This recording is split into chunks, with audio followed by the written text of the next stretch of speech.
Mesdames, Messieurs, bonjour et très heureux de vous retrouver dans ce 13h au Bénin. Voici pour vous le sommaire. Les scandales financiers sont récurrents au niveau des structures de l'État, un fait qui ramène dans l'administration publique la problématique de la corruption. Nous faisons le bilan et l'état des lieux de la lutte contre la corruption cette année après l'avènement du régime du nouveau départ avec différents acteurs. Ensuite, les candidats à l'examen du certificat d'études primaires et leurs parents peuvent déjà en effet commencer par compter les jours. Les travaux de correction des copies sont achevées. Comment se sont déroulées les corrections des copies des candidats dans le département de Louimé et quel bilan sommaire peut-on faire de la prestation des candidats? Emma Rolonou s'est rendue dans quelques centres de correction de Porte-Novo pour en savoir davantage. Et puis enfin, la régularité dans la prise du déjeuner et du dîner varie d'une personne à une autre, mais le faire avec une heure raisonnable serait beaucoup mieux car certains accusent du retard dans la prise de leur repas, un fait qui n'est pas sans conséquence sur l'organisme et c'est ce que nous verrons tout à l'heure dans un instant. Et voilà pour le sommaire de cette édition. À nouveau, bonjour et bienvenue. Si vous nous rejoignez depuis quelques mois, les scandales financiers sont récurrents au niveau des structures de l'État, un fait qui ramène dans l'administration publique la problématique de la corruption. Cette situation a amené la rédaction de Canal 3 Bénin à s'interroger sur l'état des lieux de la lutte contre la corruption cette année après l'avènement du régime du nouveau départ. Suivez ce reportage. Depuis son accession à la magistrature suprême, le président Patrice Talon a engagé une lutte implacable contre la corruption, surtout au niveau de l'administration. Mais cette année, après sa prise de pouvoir, le fléau persiste. Pour preuve, les dernières informations publiées dans la presse sur la Société béninoise d'énergie électrique donnent à réfléchir. Des journaux évoquent une malversation de plusieurs millions de francs CFA avec des pots de vin qui seraient perçus par certains responsables impliqués dans les passations de marché. Avant la SB2E, bien d'autres dossiers ont alimenté les débats. La NAT, la CIRAT, le FNDA, que la justice tente encore d'élucider. On avait compris à l'époque que tu sois mouvancier ou pas, la lutte, personne n'est épargné.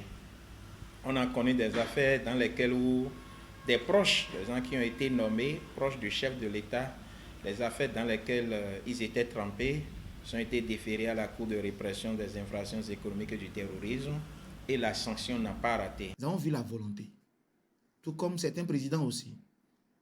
Mais cette volonté n'est pas encore partagée à la base. Parce que dans la mise en œuvre de cette volonté de lutte contre la corruption, de faire en sorte que les deniers publics soient bien gérés, les agents ou bien ceux qui sont chargés de mettre en place ce système ont, au-delà de ce que nous pouvons dire travailler pour la lutte, ont mis en place la culture de la peur.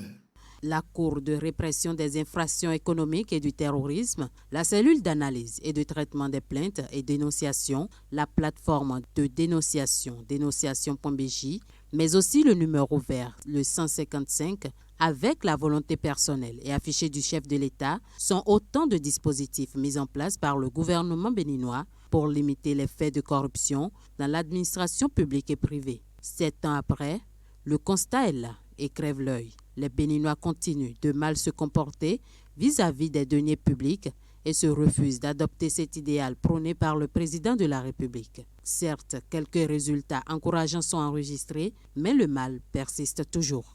Des réformes pour véritablement asseoir une crédibilité dans la scienture de l'État, on en a vu à partir de 2016. Des gens ont été inquiétés, mais qu'à cela ne déplaise, ils redoublent d'ardeur, ils ont trouvé encore des stratégies pour contourner donc ces réformes-là. Et ça fait qu'aujourd'hui, on peut encore citer des foyers de corruption, de mauvaise gouvernance de façon globale. Les loups sont revenus dans la bergerie. Il y a eu un affaiblissement et les loups sont revenus dans la bergerie. Et beaucoup de gens aujourd'hui le disent. La criette qui était vraiment crainte, aujourd'hui, il y a affaiblissement. Moi, je vois le problème sous un autre angle. Lorsqu'on les arrête, on les défait, ils sont jugés. Normalement, tout ce qu'ils ont comme bien, on doit prendre ça. Mais à ce niveau, j'ai l'impression que ce n'est pas fait comme il le faut.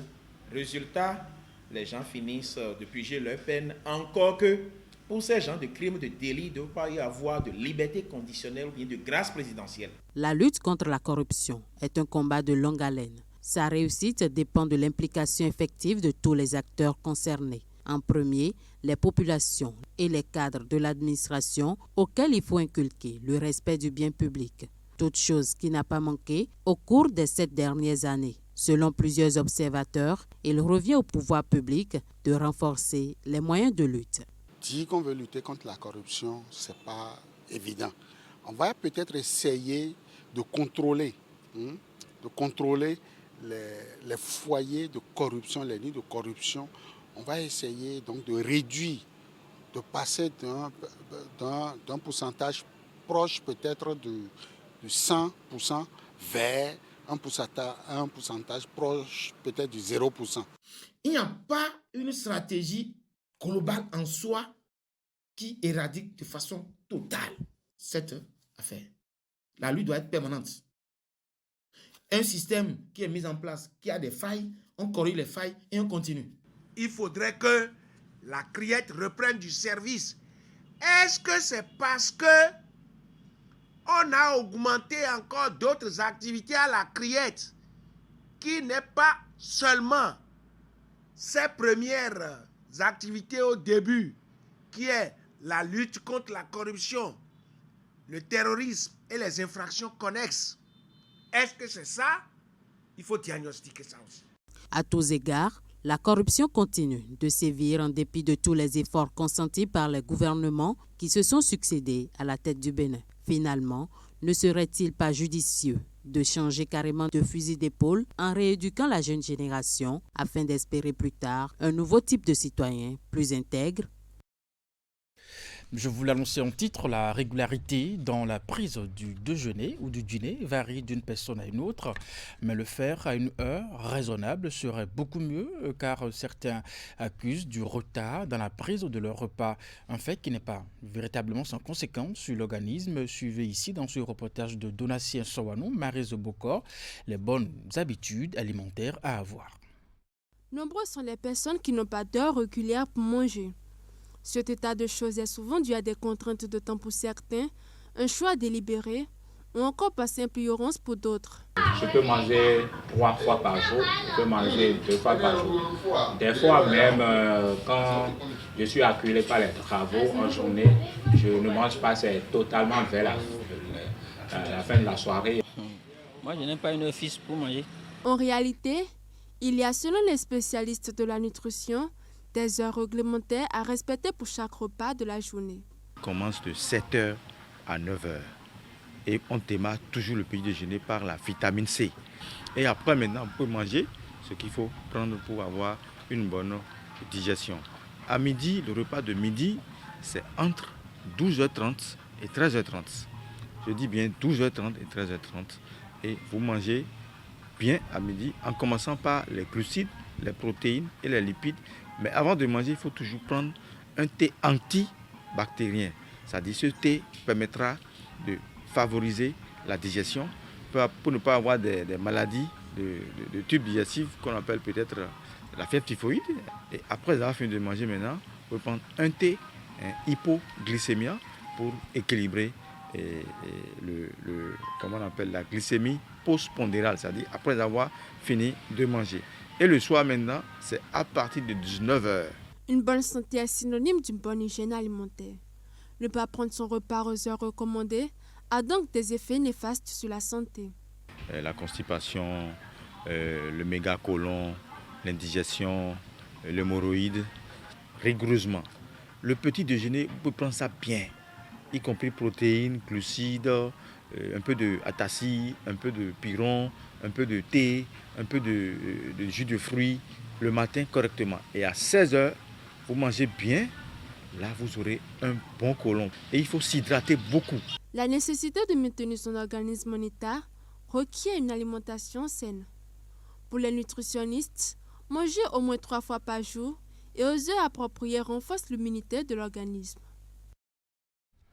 Le magazine qui va suivre à présent nous plonge au cœur de la circulation routière. Nous allons à la découverte d'un type de moyen de transport en commun très économique et très pratique pour les populations n'ayant pas assez de revenus. Mais c'est aussi l'un des plus indisciplinés de la circulation routière, avec à son actif beaucoup de cas d'accidents occasionnés lors des chargements et déchargements au bord de la route. Il s'agit des minibus appelés au Bénin Tokpa Tokpa. Voici le magazine réalisé par Ulrich Gaba, Henri Ganti.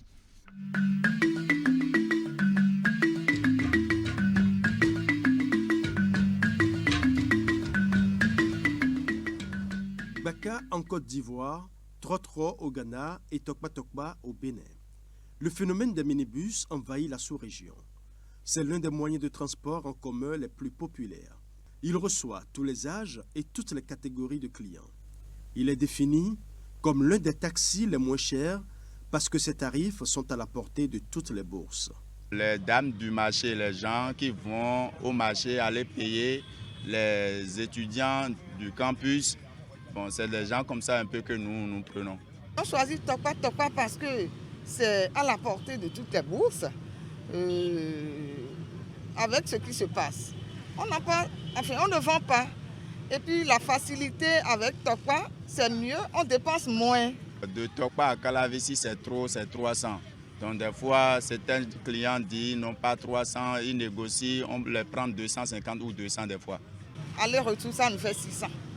Maintenant, si tu veux descendre à Aconville pour rentrer chez toi, si c'est pas loin, moi par exemple, si je pars et je reviens, je dépense 800. Alors qu'avec le taxi, je risque de dépenser plus de 1500. Malgré leur coût relativement bas, les minibus Tokpa Tokpa sont peu courtois dans la circulation routière. Souvent vétustes et sans aucun confort, ils sont passés maîtres dans l'indiscipline et le non-respect du code de la route. À la quête de clients, ils s'arrêtent n'importe où et n'importe comment, sans se soucier des autres usagers de la route. Ce qui occasionne dans bien des cas des accidents parfois graves. Des fois, quand les policiers les attrapent sur le trottoir, ils viennent sur le pas. Et maintenant, comme on ne les attrape plus, ils restent en haut là-bas pour pouvoir charger les clients.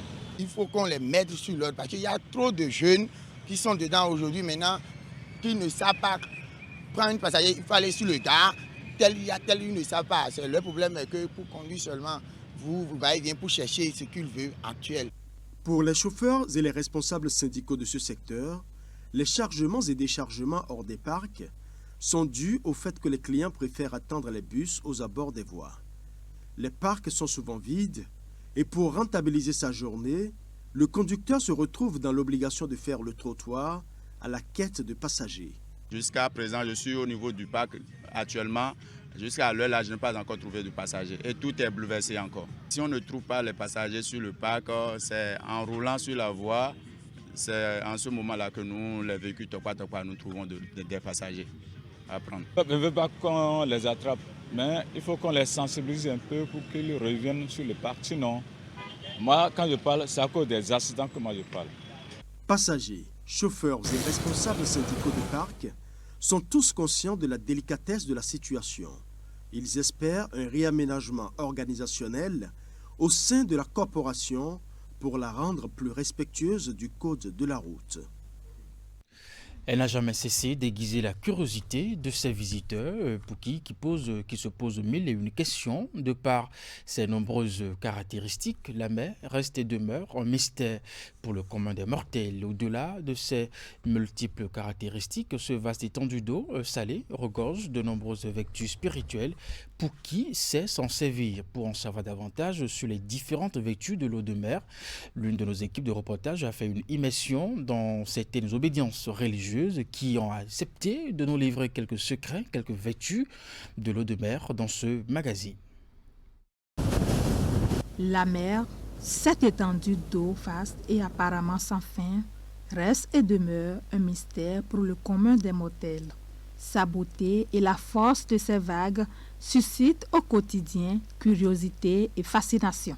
Le déferlement séquencé de ces vagues d'eau salée offre un spectacle à la fois plaisant et intriguant. Si les scientifiques s'accordent sur l'immensité de son territoire et la profondeur de ses abysses, les occultistes et autres amoureux du supranaturel continuent d'explorer la dimension spirituelle de ces eaux salées. Pour nombre d'entre eux, l'eau de mer possède de nombreuses vertus peu connues de la plupart des hommes.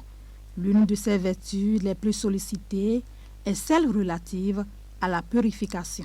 Pour mes examens, on a eu à parler en disant qu'il faut nous purifier. Aller là-bas pour vous baigner dans l'eau, pour que là où vous voulez y aller, les choses se passent bien. Et je l'ai tenté une fois, ça a donné. Quand on a la rougeole, ça guérit ça. Si la personne a mal de ventre aussi, avec un peu de citron, ça guérit vite. L'eau de mer permet de détoxifier l'organisme. Ça permet aussi de guérir les infections comme l'acné. Côté spirituel, on peut utiliser l'eau de mer plus quelques parfums pour se purifier ou bien pour calmer le mal spirituel qui est dans la maison. Ces personnes sont loin d'être les seules à connaître les vertus spirituelles de l'eau de mer. L'usage de cette eau à des fins ritualistes est bien plus connu dans certaines obédiences religieuses. C'est le cas de l'Église Christianisme Céleste. Ici, le vénérable suprême évangéliste Victorin Mpesodé nous livre quelques secrets de l'eau de mer. Vous êtes quelque part et vous avez été maudit, on a pris les empreintes de vos pieds ou bien on a jeté quelque chose de mauvais sort. En Afrique, on parle de Tchakatou. On vous envoie des missiles que ni la radio, ni le scanner ne peut dévoiler. Vous êtes dans une maison, la maison est hantée. On utilise ça. Vous êtes un peu malade, vous n'allez pas à la selle, un peu d'eau de mer avec quelques jus de citron et puis un peu de parfum, d'encens, d'huile sainte, d'huile bénie là, et puis ça passe. Loin de l'Église Christianisme Céleste, les religions endogènes aussi utilisent l'eau de mer à des fins spirituelles. Dag Bediga Adoko Basile est prêtre du culte Tronkpetodika à Lafia. Il explique l'importance de l'eau de mer dans la cérémonie de désenvoûtement, mais aussi de doléances et de prières aux divinités. Nous utilisons surtout pour des cérémonies de rénovation périodique, les huetanou, les pétatrotro, même pour des produits de chance, on a besoin de l'eau de mer, homologuée avec des parfums, avec les signes cabastilistiques de la géomancie divinatoire, le phare. Un autre prêtre des religions endogènes, Tchétoula Adodo, est un devancier du culte mamidan, un culte dédié à la divinité des eaux, communément appelée Mamiwata ou reine des eaux. C'est un habitué de la plage puisque les grandes cérémonies de cette confrérie religieuse se font en communion avec la mer. Pour lui, l'eau de mer n'a aucun secret. Vous prenez cette eau de mer tout de suite avec feuilles de l'hysope et vous triturez là-dessus. Très tôt le matin, vous l'utilisez pour que les égrégores négatifs qui font que vous avez des difficultés puissent être lavés et votre étoile devient plus brillante. Autant de vertus pour cette eau qui semble pourtant insignifiante au regard de l'homme ordinaire. Des secrets de couvent jalousement gardés par les initiés du christianisme céleste, tout comme ceux des religions endogènes. Tous s'accordent sur le fait que l'eau de mer est une véritable source de bénédiction et de purification. Mais son usage à des fins spirituelles doit se faire sous contrôle de ceux qui connaissent véritablement les clés de son pouvoir. Et maintenant, cette information qui va intéresser les candidats à l'examen du certificat d'études primaires et leurs parents. Ils peuvent déjà en effet commencer par compter les jours. Les travaux de correction des copies sont achevés. Comment se sont déroulées les corrections des copies des candidats dans le département de l'UME et quel bilan sommaire peut-on faire de la prestation des candidats? Emma Rodonou s'est rendue dans quelques centres de correction de Porte-Nouveau pour en savoir davantage. Une myriade de copies qui passent au bic rouge des correcteurs, puis au bic vert des contrôleurs. Nous sommes ici à l'école urbaine centre de Porte-Nouveau, un centre de correction des copies de l'examen du certificat d'études primaires, session de juin 2023. Les travaux de correction ont démarré depuis le lundi 12 juin et ont pris fin ce vendredi 23 juin. Pour ce qui concerne la correction, nous avons démarré depuis lundi. Et c'est aujourd'hui le dernier jour, comme vous pouvez le constater. Et nous sommes en train de finir avec les statistiques, puisque nous avons fini d'apprécier les copies. Et il y a différents ateliers ici. Il y a atelier couture, atelier lecture, mathématiques, ainsi de suite. Au total, 4 centres de correction sont installés à Porto Novo et prennent en compte l'ensemble des copies de composition du département de Lomé. Pendant les 5 jours de travaux, un total de 279 076 copies ont été corrigées par les correcteurs. Au terme des corrections, l'appréciation des correcteurs est globalement bonne quant au rendement des candidats, même s'il y a quelques points d'insatisfaction, notamment en dictée. Il faut qu'on se dise la vérité. Je suis sûr que le jour où le ministre va prendre un arrêté pour dire que la dictée sera éliminatoire, vous allez voir de très belles notes en dictée. Je ne condamne point les enfants, je condamne les acteurs à la craie que nous sommes, qui ne faisons pas vraiment notre travail, ce qui explique, comme on appelle, la situation que nous observons en dictée. Cette année, malheureusement, ça n'a pas évolué. Nous avons un faible taux, le plus faible taux en pourcentage des copies que nous avons jusque-là, c'est en dictée. Et la tendance fait qu'en dictée, ça ne va pas du tout. Moi, je suis resté au niveau de l'expression écrite, c'est de la production. Là, pour apprécier la production des enfants. Maintenant, c'est porté sur le compte rendu et le contenu était de donner quelques avantages, sinon bienfaits de l'énergie solaire. Bon, il faut avouer que au niveau de la composition, depuis la composition, il y a eu un petit hic sur l'épreuve, mais je ne dirais pas que ça a impacté les enfants. Mais on a constaté 2 enfants qui, au lieu de parler de l'énergie solaire, ont parlé de l'énergie scolaire à leur compréhension. Il faut voir qu'il y a 12 enfants, selon les copies que moi j'ai eu à corriger, qui ont eu connaissance de l'énergie solaire. Ils en ont parlé comme il le faut. Maintenant, il y a des enfants, quand on voit la structure du texte, on voit que ces enfants-là ont compris la caractéristique d'un compte rendu. Ils ont bien fait un compte rendu avec les différentes parties, les différentes caractéristiques. Et le contenu, c'est pas mal. Mais il faut avouer que les enfants n'ont pas eu assez d'informations pour donner un certain nombre d'avantages de l'énergie solaire. Ils ont pu faire ce qu'ils peuvent.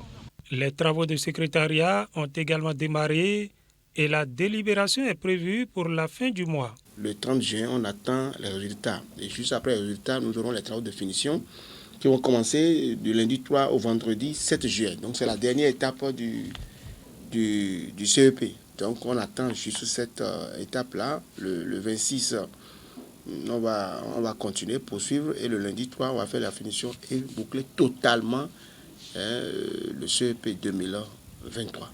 Encore quelques jours d'attente et chacun des candidats au CEP 2023 saura s'il sera l'année prochaine collégien, lycéen ou non.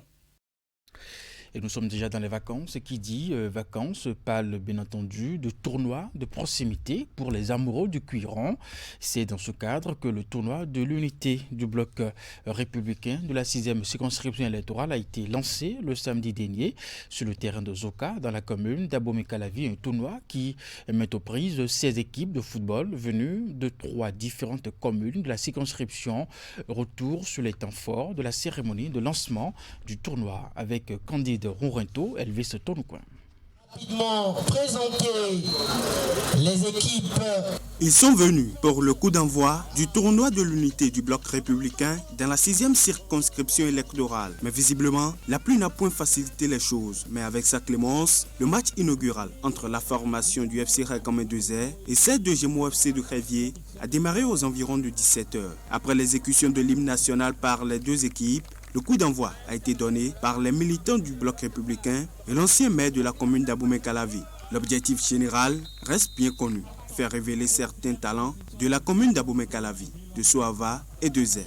mais les objectifs spécifiques sont divers. C'est pour quand même amener tous les jeunes pratiquement de la 6e de la localité et à profiter de leurs vacances dans un premier temps et à connaître davantage le parti qui existait, qui connaissait aussi, mais aussi à les inviter à adhérer au parti parce que c'est un parti qui a le souci de la promotion de la jeunesse. C'est pourquoi nous l'avons intitulé Unité. Unité, si les jeunes sont unis autour d'une nation, ça devient une nation forte, une nation qui est disposée pour l'avenir. Il a tergiversé, il a mis son compétiteur dans une très belle possibilité de but la frappe. Une première partie partagée entre émotion et joie du public qui a effectué le déplacement. Je pense que je suis émerveillé, sinon je serais déjà parti depuis. J'ai constaté qu'il y a de véritables talents dans notre circonscription que nous devons promouvoir. Absolument, donc nous avons un travail à faire. Eh bien, ça aussi a été pris en compte par les organisateurs du tournoi de l'unité de la 6e circonscription électorale dont l'ancien maire de la ville d'Abomey-Calavi est le parrain. Des dispositions ont été prises pour mettre en lumière les talents les plus prometteurs du tournoi. Il y a un comité qui sélectionne certains éléments, certains talents dans ces 3 communes-là. Après, nous allons trouver un entraîneur pour ces talents. Ils seront une 60aine environ. Et nous allons essayer de voir comment nous pouvons leur trouver un entraîneur pour avoir une équipe dans notre circonscription électorale. Au total, 32 matchs seront joués. Le vainqueur et le vice-champion, en plus d'un trophée, repartent avec une enveloppe financière respectivement de 1 million de francs CFA et de 500 000 francs CFA, 2 ballons et un jeu de maillot. La 3e et 4e meilleure équipe du tournoi, eux aussi, seront récompensés. Les récompenses individuelles sont également au rendez-vous. C'est donc parti pour environ 2 mois de compétition entre 16 équipes réparties en 4 poules différentes. On estime qu'il y a Et c'est la fin de ce 13h au Bénin. Madame, Monsieur, merci de l'avoir suivi, de votre fidélité. Retrouvez à 16h votre bulletin d'information, 19h30, la grande édition de la soirée. Jusque-là, portez-vous bien et à très bientôt.